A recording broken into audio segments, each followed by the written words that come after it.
السلام علیکم ورحمۃ اللہ وبرکاتہ۔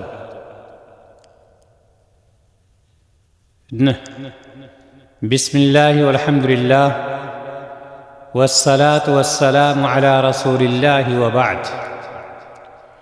قال اللہ تعالی فی القرآن المجید والفرقان الحمید، اعوذ باللہ من الشیطان الرجیم، بسم اللہ الرحمن الرحیم۔ يقلب الله الليل والنهار إن في ذلك لعبرة لأولي الأبصار۔ وقال النبي صلى الله عليه وسلم قال الله تعالى عن أبي هريرة رضي الله تعالى عنه قال قال رسول الله صلى الله عليه وسلم قال الله عز وجل يؤذيني ابن آدم يسب الدهر وأنا الدهر بيد الأمر أقلب الليل والنهار، رواہ البخاری۔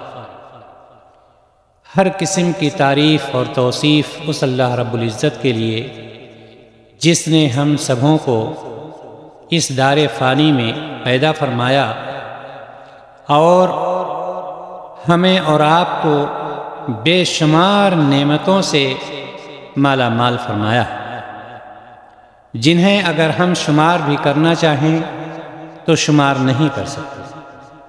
انہی نعمتوں میں سے اللہ تبارک و تعالیٰ نے ہمیں مختلف قسم کے مواسم عطا کیے ہیں جس سے ہم اور آپ لطف اندوز ہوتے ہیں، یعنی یہ کہ کبھی سردی کا موسم، کبھی ٹھنڈی کا موسم، کبھی دن بڑے ہو رہے ہیں راتیں چھوٹی ہو رہی ہیں، کبھی راتیں چھوٹی ہو رہی ہیں اور دن بڑے ہو رہے ہیں، کبھی دن کی روشنی کو بادلوں سے اللہ تبارک و تعالی تھوڑا اندھیرا کر کے ایک خوبصورت منظر بنا دیتا ہے، اور کبھی رات کے اندھیروں کو چاند کی روشنی سے بدل دیتا ہے، کبھی رات کے اندھیروں کو ستاروں سے سجا دیتا ہے، اور اس طرح کے موسم بدلتے رہتے ہیں، اور یہ ساری چیزیں اللہ تعالیٰ کی نشانیوں میں سے۔ ایک مومن شخص اللہ کی نشانیوں سے عبرت پکڑتا ہے۔ اللہ رب العزت نے سورۃ النور میں جو آیت میں نے پڑھی اس میں اسی چیز کا تذکرہ فرمایا ہے۔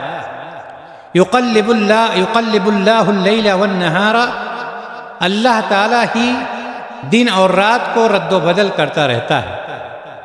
ان فی ذلک لعبرۃ لأولی الابصار، آنکھوں والوں کے لیے تو اس میں یقیناً بڑی عبرتیں ہیں۔ یعنی یہ کہ جو ایک مومن ہوتا ہے، ایک اللہ تعالیٰ کا فرما بردار بندہ ہوتا ہے، اس شخص کے لیے اللہ کی نشانیوں سے عبرت پکڑنے کا ایک ذریعہ ملتا ہے۔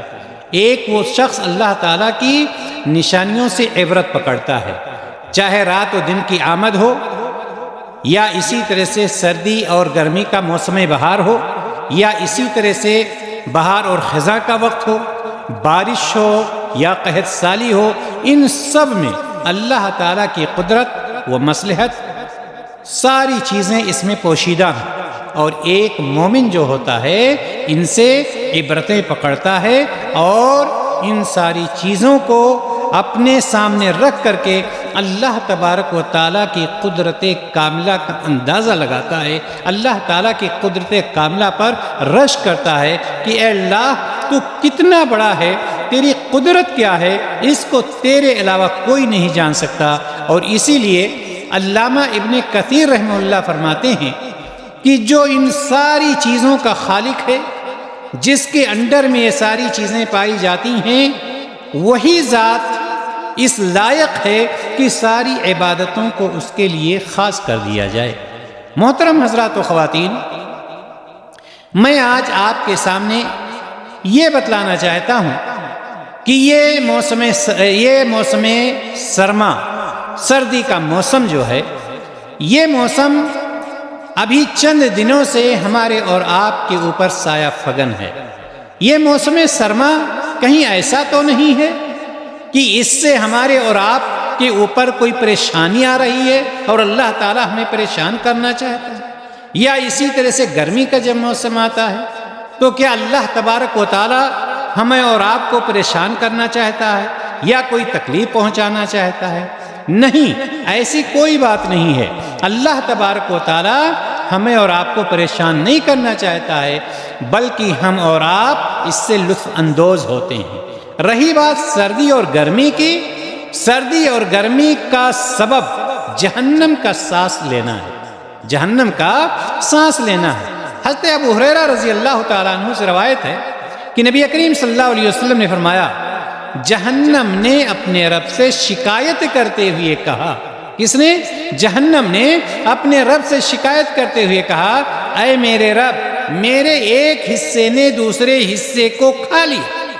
تو اللہ تبارک و تعالیٰ نے جہنم کو سال میں 2 سانس لینے کی اجازت دے دی، ایک سانس سردی کے موسم میں اور دوسری سانس سردی کے موسم میں، یعنی ایک گرمی کے موسم میں اور ایک سردی کے موسم میں۔ چنانچہ یہ وجہ ہے کہ جو تم شدید گرمی محسوس کرتے ہو، یعنی نبی کریم صلی اللہ علیہ وسلم نے صحابہ سے فرمایا کہ جو شدید یا سخت گرمی محسوس کرتے ہو، یہ جہنم گرمی میں سانس لیتی ہے، اور جو تم سردی میں سخت سردی محسوس کرتے ہو، یہ جہنم سردی میں سانس لیتی ہے، اور اسے بخاری نے روایت کیا ہے۔ محترم حضرات و خواتین، یہ سردی کا موسم آ چکا ہے اور ابھی اور زیادہ اس میں اضافہ ہونے کا خدشہ ہے، بلکہ ہوگا اور یہ اس میں اضافہ ہوگا۔ لیکن ہمیں اس میں کیا کرنا چاہیے؟ ایک مومن بندہ جو ہوتا ہے، اللہ تبارک و تعالیٰ کی طرف سے جو چیز بھی آتی ہے اس کو قبول کرتا ہے۔ اگر کہیں تھوڑی پریشانی ہوتی ہے اس پر صبر کرتا ہے، صبر و تحمل سے کام لیتا ہے، اور اللہ تعالیٰ کی رضا میں اپنی رضا کو شامل کر لیتا ہے، نہ کہ موسم کو گالی دینے لگتا ہے، نہ کہ سردی کو الٹی سیدھی باتیں کہنے لگتا ہے، نہ ہی گرمی کو الٹی سیدھی باتیں کرنے لگتا ہے، بری بھلی باتیں کرنے لگتا ہے۔ نہیں، مومن کا کردار یہ نہیں ہوتا ہے۔ مومن کے صفات میں سے یہ چیز نہیں ہے کہ اگر سردی بڑھ جائے تو سردی کو گالی دینے لگے، اگر تیز ہوا چل جائے تو تیز ہوا کو گالی دینے لگے، یا گرمی بڑھ جائے تو اس کو، نہیں، یہ چیز نہیں ہونی چاہیے۔ حدیث قدسی ہے، اللہ تبارک و تعالیٰ ارشاد فرماتا ہے، یؤذینی ابن آدم، ابن آدم یعنی آدم کا بیٹا مجھ کو دکھ دیتا ہے۔ آپ اندازہ لگائیں کہ یہ جو لوگ گالی دیتے ہیں سردی کے موسم کو یا گرمی کے موسم کو یا سخت ہوا کو، یہ بات کہاں تک جا کر پہنچتی ہے؟ اللہ تبارک و تعالیٰ حدیث قدسی میں فرماتا ہے کہ یؤذینی ابن آدم، ابن آدم یعنی آدم کا بیٹا مجھ کو دکھ دیتا ہے۔ کس طرح سے؟ یسب الدہر، اس طرح سے کہ وہ زمانے کو گالی دیتا ہے۔ وہ انا الدہر، حالانکہ میں زمانہ ہوں۔ زمانے کو گالی دیتا ہے آدم کا بیٹا، اور میں ہی زمانہ ہوں۔ اس طرح سے آدم کا بیٹا مجھے دکھ دیتا ہے۔ اور کیا فرمایا؟ وَأَنَا بِيَدِ الْأَمْرُ أُقَلِّبُ اللَّيْلَ وَالنَّهَارَ، تمام کام ہمارے ہاتھ میں ہیں، میرے ہی ہاتھ میں تمام کام ہیں، جس طرح سے چاہتا ہوں دن اور رات کو پھیرتا ہوں۔ کبھی سردی آ گئی، ابھی ریاض میں 3 روز 4 روز پہلے کافی سردی پڑ رہی تھی، لیکن آج فجر میں بالکل موسم معتدل تھا، متوسط تھا۔ آج دن میں بالکل معتدل تھا، بلکہ پنکھا چلانے کی ضرورت پڑی۔ مطلب کیا ہے؟ اس سے یہ پتہ چلتا ہے کہ اللہ تبارک و تعالی تمام چیزوں پر قادر ہے۔ جب چاہتا ہے سرد موسم کر دیتا ہے، اور جب چاہتا ہے ٹھنڈا کر دیتا ہے، جب چاہتا ہے گرم موسم کر دیتا ہے، جب چاہتا ہے معتدل یعنی متوسط رکھتا ہے۔ تو اس میں ہمیں زمانے کو گالی نہیں دینی چاہیے، ہمیں موسم کو گالی نہیں دینی چاہیے، ہمیں سردی اور گرمی کو گالی نہیں دینی چاہیے، بلکہ ہمیں یہ سمجھنا چاہیے کہ سردی کا موسم مومن کے لیے غنیمت ہے۔ سردی کا موسم مومن کے لیے غنیمت ہے، چونکہ مومن اس کام سے خوش ہوتا ہے جس میں اللہ تبارک و تعالیٰ کی رضا ہوتی ہے، جس میں اللہ تعالیٰ کی خوشنودی ہوتی ہے، اور جس کام میں اجر زیادہ ہوتا ہے، ثواب زیادہ ہوتا ہے، مومن اسی کام سے خوش ہوتا ہے۔ اور یہاں پر اب یہ جو ٹھنڈی کا موسم آیا ہے، یہ سردی کا جو موسم آیا ہے، ٹھنڈی میں اللہ کی بندگی زیادہ اجر کی باعث ہوتی ہے۔ ٹھنڈی میں اللہ تعالیٰ کی جو عبادت کی جاتی ہے اس میں اللہ تبارک و تعالیٰ زیادہ اجر عطا فرماتا ہے۔ حضرت عبداللہ بن مسعود رضی اللہ تعالیٰ عنہ نے بیان کیا، کہتے ہیں کہ دو شخصوں کو دیکھ کر اللہ تعالیٰ خوش ہوتا ہے۔ ایک وہ شخص جو سرد رات میں اپنے بستر، اپنے کمبل، اپنے لحاف سے اٹھ کر وضو کرتا ہے۔ آپ اندازہ لگائیں، یہاں پر اس حدیث میں دو منظر کو بیان کیا گیا ہے، ایک منظر زمین پر اور ایک منظر آسمان میں۔ آپ اس پر غور کیجئے اس حدیث پہ۔ عبداللہ بن مسعود رضی اللہ تعالیٰ عنہ نے بیان کیا کہ دو شخصوں کو دیکھ کر اللہ تبارک و تعالیٰ خوش ہوتا ہے۔ ایک وہ شخص جو سرد رات میں، ٹھنڈی رات میں، ٹھٹھورتی ہوئی رات میں اپنے بستر سے نکل کر، کمبل سے نکل کر، چارپائی سے اٹھ کر جا کر کے ٹھنڈے ٹھنڈے پانی سے وضو کرتا ہے، اور وضو کرنے کے بعد ٹھٹھورتے ہوئے جسم کو لے کر کے مصلی پر کھڑا ہوتا ہے۔ ساری دنیا سو رہی ہے، خواب خرگوش میں ہے، کوئی نہیں جانتا ہے، نہ محلے والے جانتے ہیں، نہ اس کے گاؤں والے جانتے ہیں، یہاں تک کہ اس کے گھر والے بھی نہیں جانتے ہیں، اور وہ شخص اس سرد رات میں، اس ٹھنڈی رات میں جا کر کے ٹھنڈے پانی سے وضو کر کے آتا ہے، مصلی بچھا لیتا ہے، اور وہاں پر کھڑے ہو کر کے اللہ تعالیٰ کے روبرو اللہ اکبر کہہ کر کے نماز پڑھنے لگتا ہے۔ یہاں یہ نیچے کا منظر تھا، یہ زمین کا منظر تھا۔ اسی وقت، ٹھیک اسی وقت آسمان کا منظر آپ دیکھیے کہ وہ اللہ رب العزت جو خالق کائنات ہے، مالک ارض و سما ہے، جس نے پوری مخلوقات کو پیدا کیا ہے، وہ اللہ تبارک و تعالیٰ کی ذات اس بندے کو دیکھتی ہے، اور اس بندے کے بارے میں اپنے فرشتوں سے وہ ذات پوچھتی ہے۔ آسمان کا منظر میں آپ کو بتلا رہا ہوں کہ اللہ تعالیٰ کی ذات اپنے فرشتوں سے پوچھتی ہے، میرے بندے کو یہ کیا تکلیف کہہ گئے، کیا پریشانی ہے، کس تکلیف کی یہ کون سی چیز ہے جس نے اس کو مجبور کیا ہے کہ اس ٹھنڈی رات میں اٹھ کر کے اپنے لحاف سے نکل کر، اپنے کمبل سے نکل کر کے وضو کیا ہے، اور وضو کرنے کے بعد یہ نماز پڑھ رہا ہے۔ میرے بندے کو یہ تکلیف برداشت کرنے پر کس چیز نے ابھارا ہے، کس چیز نے مجبور کیا ہے؟ فرشتے جواب دیتے ہیں، یہ آسمان کا منظر، فرشتے جواب دیتے ہیں کہ وہ آپ کی رحمت کا امیدوار ہے اور آپ کے عذاب سے ڈرتا ہے۔ اے اللہ، وہ آپ کی رحمت کا امیدوار ہے اور آپ کے عذاب سے ڈرتا ہے۔ محترم حضرات و خواتین، یہ منظر دیکھنے کے قابل ہے۔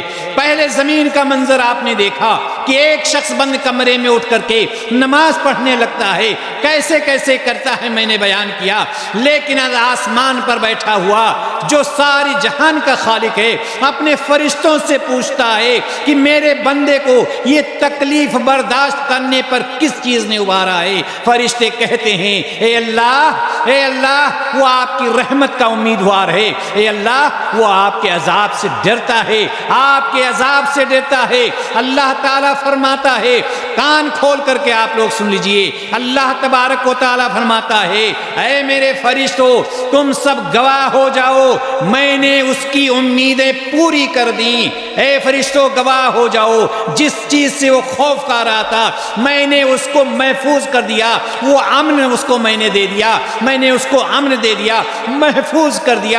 اب آپ اندازہ لگائیے کہ اگر کوئی شخص یہ امید لے کر کے رات کے 2:30 بجے، 3 بجے، 4 بجے اٹھتا ہے، اے اللہ، مجھے اولاد دے دے، اللہ تعالیٰ کیا اس کو پورا کرے گا یا نہیں؟ اگر یہ امید لگا کر کے کوئی شخص اٹھتا ہے اے اللہ مجھے شفا یابی دے دے، اللہ تعالیٰ اس کو پورا کرے گا یا نہیں؟ اگر کوئی امید لگا کر کے رات کے 3 بجے اٹھتا ہے اے اللہ تو مجھے عزت دے دے، وہ عزت دے گا یا نہیں؟ اگر وہ یہ امید لگا کر کے کہ اے اللہ تو مجھے فلاں چیز سے بری کر دے، اے اللہ فلاں چیز میں بہت پریشان ہوں، اے اللہ تو مجھے پریشانی سے نجات دے دے، اللہ تعالیٰ نجات دے گا یا نہیں؟ اے اللہ تو میری روزی میں کشادگی عطا فرما دے، اللہ تعالیٰ کشادگی عطا کرے گا یا نہیں؟ اے اللہ تو میرے بچے کی شادی لگا دے، اللہ تعالیٰ مہیا کرے گا یا نہیں؟ اے اللہ میں دنیا میں عزت چاہتا ہوں،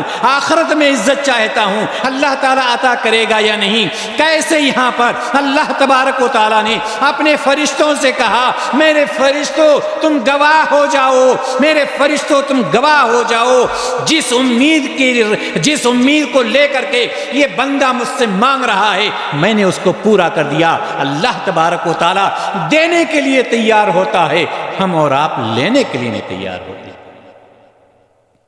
محترم حضرات و خواتین، یہ آسمان اور زمین کا منظر ہے، کب اسی سرد رات کی بات ہے، اسی ٹھنڈی کے موسم کی بات ہے۔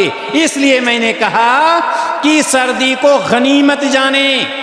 اس سردی کی رات میں اگر کوئی شخص اٹھ کر کے اپنے رب کو یاد کرتا ہے تو اللہ تبارک و تعالیٰ جو بھی امید لگا کر کے آتا ہے اس کی امید کو پورا کر دیتا ہے، اور جس آگ سے وہ خوف کھا رہا ہے، جس جہنم سے ڈر رہا ہے، اللہ تعالیٰ اس کو اس سے محفوظ کر دیتا ہے۔ اللہ تبارک و تعالیٰ ہم سب کو انہی میں سے بنائے، کہیے آمین۔ محترم حضرات و خواتین، اسی طرح سے یہ بھی جان لیجیے آپ کہ سردی کا موسم مومن کے لیے غنیمت ہے۔ کیوں؟ اس لیے کہ ابو ہریرہ رضی اللہ تعالیٰ عنہ سے روایت کہتے ہیں کہ نبی کریم صلی اللہ علیہ وسلم نے فرمایا الا ادلکم علی ما یمحو اللہ بہ الخطایا ویرفع بہ الدرجات، کیا میں تم کو ایسی باتیں نہ بتاؤں جن کے کرنے سے تمہارے گناہ اللہ تبارک و تعالیٰ معاف کر دیتا ہے اور تمہارے درجات کو بلند فرما دیتا ہے؟ قالوا بلا یا رسول اللہ، صحابہ کرام نے کہا کہ اللہ کے رسول صلی اللہ علیہ وسلم آپ ضرور فرمائیے۔ آپ صلی اللہ علیہ وسلم نے فرمایا اسباغ الوضوء علی المکارہ، تکلیف اور سختی کے باوجود مکمل وضو کرنا، یعنی جس سے اللہ تبارک و تعالیٰ گناہوں کو ختم کرتا ہے اور درجات کو بلند کرتا ہے۔ تکلیف اور سختی کے باوجود کا مطلب کیا ہے؟ یعنی سردی کی رات ہے، سردی کا موسم ہے، نماز کا وقت ہو گیا ہے، 5 وقتہ نمازیں پڑھتا ہے، یہی نہیں بلکہ اللہ کا کوئی بھی بندہ ہے، اللہ کی کوئی بھی بندی ہے، تہجد اٹھ کر کے اس سردی کے رات میں تہجد کی نماز پڑھتی ہے، اس باغ الوضوء علی المکارہ، یعنی سختی اور تکلیف کے باوجود مکمل وضو کرتا ہے، مکمل وضو کرتی ہے۔ وَإِنْتِظَارُ الصَّلَاةِ بَعْدَ الصَّلَاةِ، اور ایک نماز کے بعد دوسری نماز کا انتظار کرتا ہے یا انتظار کرتی ہے۔ وَكَثْرَةُ الْخُطَىٰ إِلَى الْمَسَاجِدِ، اور چل کر کے مسجد کی طرف جاتا ہے۔ ایسے بندہ یا بندی کے خطاؤں کو اللہ تبارک و تعالیٰ معاف کر دیتا ہے اور اس کے درجات کو بلند کر دیتا ہے۔ یہ سردی ہی کے موسم کے بارے میں نبی کریم صلی اللہ علیہ وسلم نے ارشاد فرمایا ہے۔ اس لیے مومنوں کو یہ سمجھنا چاہیے کہ سردی کا موسم ستانے کے لیے نہیں، ٹھنڈی کا موسم پریشان کرنے کے لیے نہیں، بلکہ سردی کا موسم اور ٹھنڈی کا موسم ہمارے اور آپ کے لیے غنیمت ہے، غنیمت بن کر کے آیا ہے، لہٰذا ہمیں اور آپ کو اس سے فائدہ اٹھانا چاہیے۔ سردی کا موسم مومن کے لیے غنیمت ہے۔ کیوں؟ اس لیے کہ اللہ تبارک و تعالیٰ 2 عظیم عبادتوں میں اللہ تعالیٰ کی طرف سے آسانی پیدا کر دی گئی۔ 2 عظیم عبادتیں سردی کے موسم میں اللہ تبارک و تعالیٰ کی طرف سے اس میں آسانی پیدا کر دی گئی ہے۔ کون سی وہ 2 عظیم عبادتیں ہیں؟ ایک ہے روزہ رکھنا۔ اس کی آسانی کیا ہے؟ آسانی یہ ہے کہ سردی کے مہینے میں سردی کے مہینے میں، سردی کا مہینہ تقریباً نومبر سے شروع ہوتا ہے اور تقریباً جا کر کے مارچ میں ختم ہوتا ہے۔ سردی کے موسم میں اگر کوئی شخص روزہ رکھتا ہے تو آپ کو پتا ہے اس میں دن بالکل چھوٹا ہوتا ہے اور موسم نہایت ٹھنڈا ہوتا ہے۔ اس وقت اگر کوئی روزہ رکھنا چاہے، پیر کا روزہ، جمعرات کا روزہ، ایام 20 کے روزے یعنی 13، 14، 15 عربی تاریخ کا روزہ ایک دم فری ہے۔ 4 گھنٹہ 5 گھنٹہ تک آپ کو ایک گلاس پانی پینے کی ضرورت نہیں پڑتی۔ تو یہ اللہ تبارک و تعالیٰ کی طرف سے آسانی ہے یا نہیں کہ اگر کوئی شخص نفلی روزہ رکھنا چاہتا ہے یا کسی کے روزے چھوٹے ہوئے ہیں، وہ ان موسم میں اپنے ان روزوں کو بڑی آسانی کے ساتھ پورا کر لیتا ہے۔ تو یہ موسم مومن کے لیے غنیمت ہے، ایک عظیم عبادت روزہ، جس میں اللہ تبارک و تعالیٰ نے دن کو چھوٹا کر دیا ہے، اور ایک شخص اگر روزہ رکھ کر کے اپنے رب کو راضی کرنا چاہتا ہے تو اس میں بہت آسانی کے ساتھ راضی کر سکتا ہے۔ دوسری عبادت قیام اللیل یعنی تہجد کی نماز پڑھنا۔ اس کی آسانی کیا ہے؟ اس کی آسانی یہ ہے کہ سردی میں رات لمبی ہو جاتی ہے، سردی میں، ٹھنڈی کے موسم میں رات لمبی ہو جاتی ہے۔ اگر ایک شخص تہجد پڑھنا چاہتا ہے، قیام اللیل کرنا چاہتا ہے، گرمی کے دنوں میں اس کی نیند ہی نہیں پوری ہوتی تھی، صبح فجر کی جلدی اذان ہو جاتی تھی، آج کے دنوں میں دیکھیے، آج کے دنوں میں 5:15 بجے تقریباً یہاں ریاض میں تقریباً 5:15 بجے دن غروب ہوتا ہے اور صبح 5 ہی بجے تقریباً فجر کی اذان ہوتی ہے۔ اتنی لمبی رات ہوتی ہے، آرام سے انسان کھا سکتا ہے، پی سکتا ہے، سو سکتا ہے، اور اٹھ کر کے وہ وقت جب اللہ تبارک و تعالیٰ آسمان دنیا پر ہوتا ہے اور جب کہہ رہا ہوتا ہے، اعلان کر رہا ہوتا ہے کہ مانگ لو، جس کو جو بھی مانگنا ہے اپنی جھولیاں بھر لو، میں دینے کے لیے تیار ہوں، میں عطا کرنے کے لیے تیار ہوں، وہ بندہ رات کو سو بھی لے گا، پوری عبادت بھی کر لے گا اور فجر کی نماز بھی آسانی سے پڑھ لے گا اور صبح اٹھ بھی جائے گا۔ اتنی لمبی رات ہوتی ہے، تو اللہ تبارک و تعالیٰ نے ایک عظیم عبادت جو قیام اللیل ہے، یہ آسانی اس میں ہے کہ سردی میں اللہ تبارک و تعالیٰ رات کو لمبی کر دیتا ہے کہ بندہ سو بھی لے گا اور قیام اللیل یا تہجد کی نماز بھی پڑھ لے گا اور اس کی نیند بھی پوری ہو جائے گی۔ اللہ تبارک و تعالیٰ نے اسی چیز کو نہ کسی چیز کا نقشہ کھینچا ہے۔ سورۃ الفتح میں آیت نمبر 29 میں تراہم رکعن سجدن یبتغون فضلا من اللہ ورضوانا، تم انہیں دیکھو گے کہ رکوع اور سجدے کر رہے ہیں۔ یہ کون لوگ ہوتے ہیں؟ یہ اللہ تعالیٰ کے وہ بندے ہوتے ہیں جو اللہ تبارک و تعالیٰ کو بہت قریب کرنا چاہتے ہیں، اللہ تعالیٰ سے قریب ہونا چاہتے ہیں، اپنے رشتے کو مضبوط کرنا چاہتے ہیں، اپنی خطاؤں کو ختم کرنا چاہتے ہیں، اللہ تعالیٰ کی رضا حاصل کرنا چاہتے ہیں۔ اللہ تبارک و تعالیٰ ان کے بارے میں فرماتا ہے تراہم رکعا سجدا یبتغون فضلا من اللہ ورضوانا، تم انہیں دیکھو گے کہ رکوع اور سجدے کر رہے ہیں، اللہ کے فضل اور رضا مندی کی جستجو میں ہیں۔ ان کے نشان کیا ہوتے ہیں؟ کیا ہے ان کا نشان؟ سیماہم فی وجوہہم من اثر السجود، اللہ تعالیٰ نے فرمایا ان کا نشان ان کے چہروں پر سجدوں کے اثر سے ہے۔ یہ وہی لوگ ہوتے ہیں جو 5 وقتہ نماز جماعت کے ساتھ وقت پر پڑھتے ہیں اور ساتھ ہی ساتھ قیام اللیل کرتے ہیں، رات کو اٹھ کر کے اللہ تبارک و تعالیٰ کو راضی کرنے کے لیے پوری کوشش کرتے ہیں۔ محترم حضرات و خواتین، میں کہنا یہ چاہتا ہوں کہ یہ سردی کا موسم ہمارے اور آپ کے لیے، مومنوں کے لیے، سارے مومنوں کے لیے غنیمت ہے۔ اس کو ہم غنیمت جانیں، ہم اس کو پریشانی نہ سمجھیں، ہم اس کو عذاب نہ سمجھیں، ہم اس کو تکلیف نہ سمجھیں، بلکہ ہم اس کو غنیمت سمجھیں، چونکہ سردی کے موسم میں، ٹھنڈی کے موسم میں جو عبادتیں ہم کر سکتے ہیں، جو کام ہم کر سکتے ہیں، جس طرح سے اللہ تعالیٰ کو سردی کے موسم میں ہم راضی کر سکتے ہیں اور دنوں میں ایسا ہم نہیں کر سکتے۔